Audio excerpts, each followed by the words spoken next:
Whenever there is an election in the state of Alabama, the probate judges in all 67 counties usually perform a logic and accuracy demonstration to the public of the voting equipment to be used on Election Day. On May 16, 2022, Angela Shepard of Lee County decided to take her absentee ballot and make 8 photocopies of that ballot and take with her to this public demonstration. Angela then inserted these photocopied ballots into the DS-200 ballot tabulators that ES&S leases to the state of Alabama to be used in all counties. The only adjustment that Angela had to make was to take a pair of office scissors and cut down the sides of the photocopied paper in order to get them to be accepted by the vote tabulator. And the other original printer table had 3 clips, so the red, white, and blue. It's counting them all.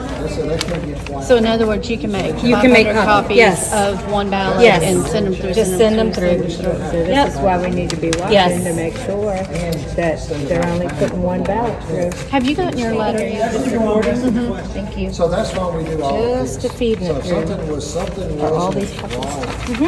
Because it never. All of these are copied ballots.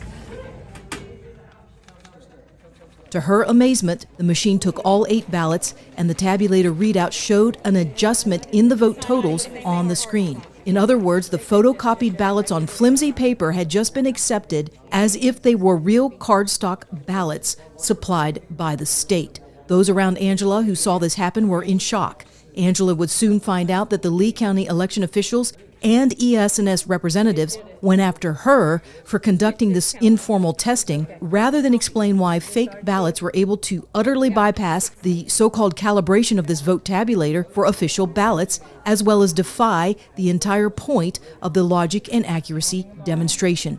These are the machines that count the votes and, based on the readouts of these machines, determine the outcome of an election. This video should disturb every candidate and voter out there because it reveals that the voting tabulators cannot distinguish between an actual or copied ballot.